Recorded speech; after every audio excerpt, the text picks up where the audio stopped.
So it is Friday night. Finally feeling better after a couple of weeks of being extremely under the weather.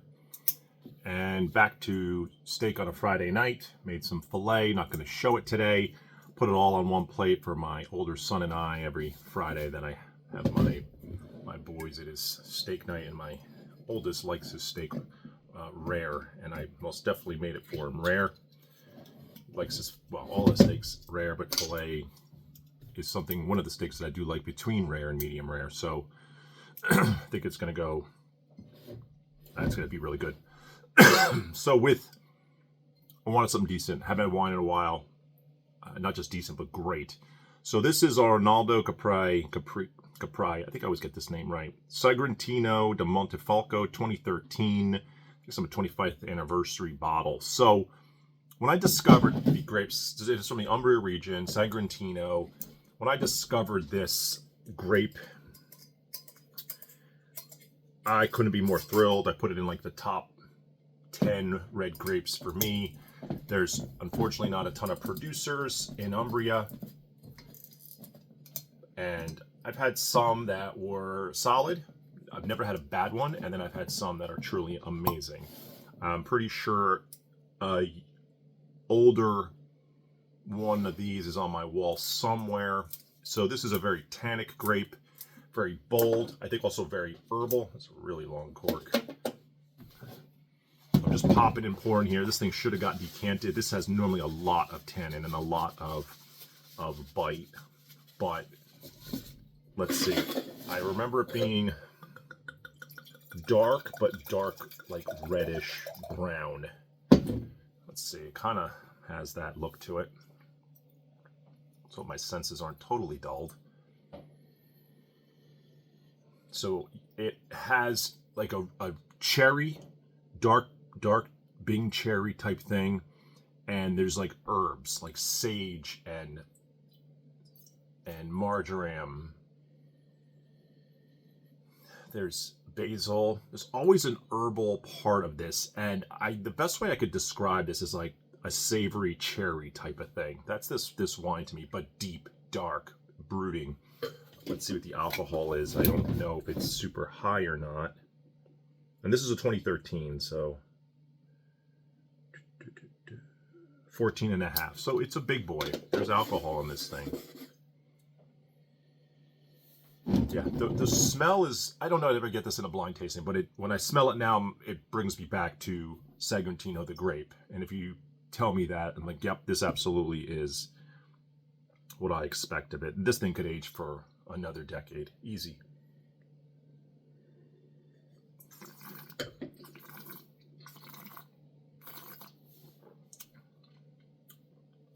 Yeah, the tannin is so big still. It's incredible. I have a periodic table of wine grapes that do this thing where it goes from tannin and acidity. I think this is one of the more tannic grapes, but this has good acidity as well, so this will pair well with food. Super long length. Everything on the nose is on the palate, and extremely tannic for sure. If you like Cabernet and you kind of want a more savory version that's still big and bold, I think this is a good alternative. Somebody asked me recently if they like Montepulciano d'Abruzzo. And he's a little bit of a quack, but I recommended a Aglianico, but from Tarossi, that I think is very similar to a really good Montepulciano d'Abruzzo. Montepulciano being the grape, and I had one recently and I did a video, but the really, really good Montepulciano d'Abruzzos are awesome. The lower end ones are and then you got that stick wine one. Tarossi, Aglianico del Volturre, and Tarossi, there's like not a bad wine in those two regions, and it's the Aglianico grape, which also is big. They call it the Barolo of the South, although they're very different, so that doesn't really make sense to me. But that was like one recommendation I had. I think Sagrantino would be the other one. It's just this is much harder to find. Much harder to find. Especially this producer makes it. This is a 25th anniversary one. Their standard bottling, and this is, I don't know what this one costs, but let's say this was 50. Their standard bottling, let's say, is 40. Still not cheap, but for the quality, for the boldness. It's an awesome wine. But no one's going out there, going to a liquor store, going, can I get some Sagrantino? Like, that's just not happening.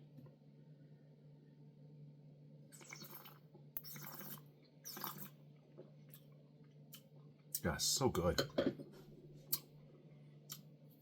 Looks like a pomegranate thing too, a ripe pomegranate. Pomegranate could be very tart.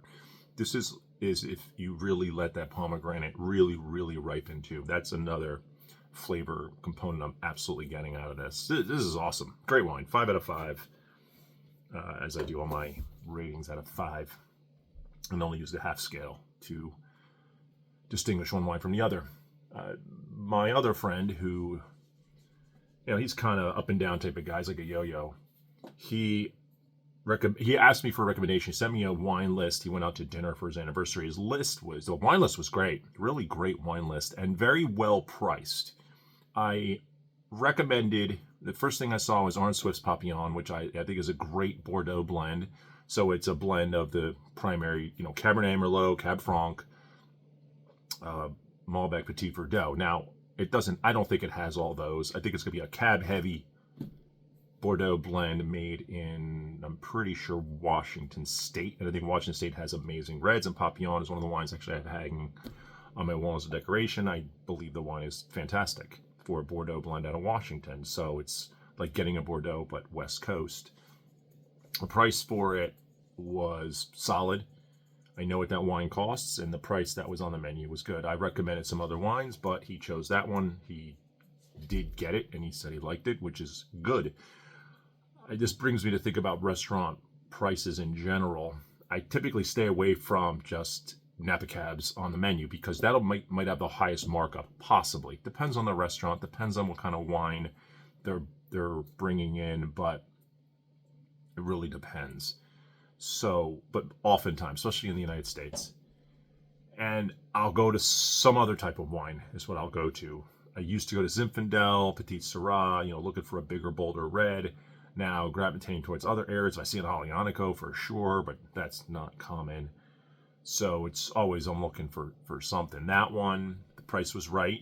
I think if I did the math right, it was a 2-to-1, which isn't that bad a markup. 2-to-1's not bad. When I see that on a wine, and I generally know the prices, I believe that's what I would call a good restaurant buy. What you don't ever want to do is buy the cheapest bottle. That's probably like a 4 or 5 times markup. And then the worst, also they say, the worst value is the second cheapest wine, because people don't want to buy the cheapest wine. They'll buy the second cheapest. And apparently that's typically the worst value. That could be a 5-to-1 easily. So that wine might cost $15 and they'll charge you a ton for it. So that's what, $75. That's crazy for a $15 wine. No way.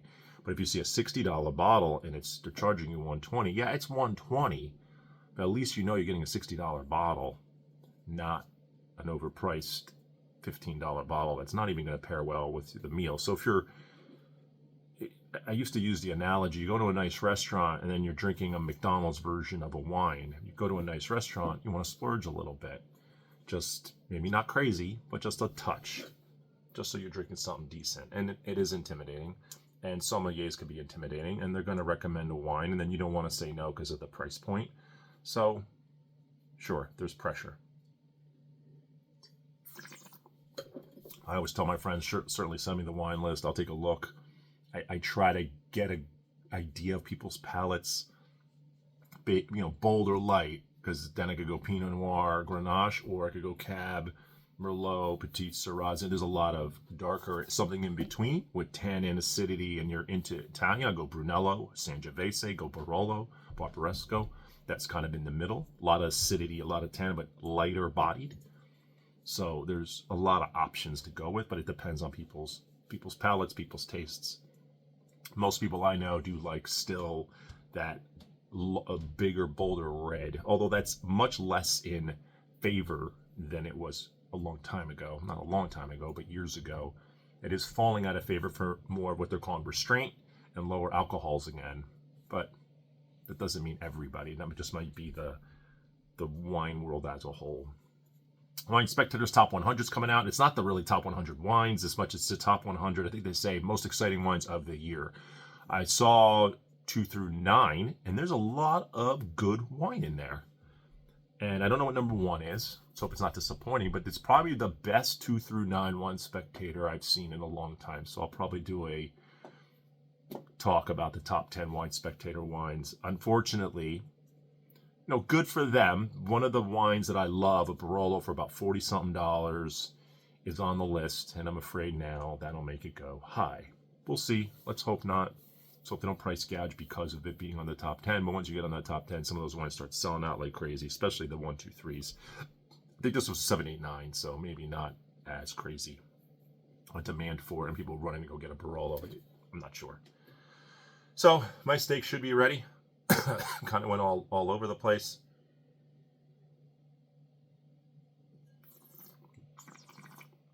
If you want to try something new, and you could get your hands on a Sagrantino, that thing is just making my mouth water because of the acidity, and the length is insane. The tannins are there, but what I remember of this is the tannins would like rip my palate up. I think the 11 years on this thing have definitely softened it just enough. But this wine's fantastic. This wine's so good. God, this is everything I really want in a red. Do I put this in my top 5? Probably not, but top 10? Sagrantino, a good Sagrantino? Yeah.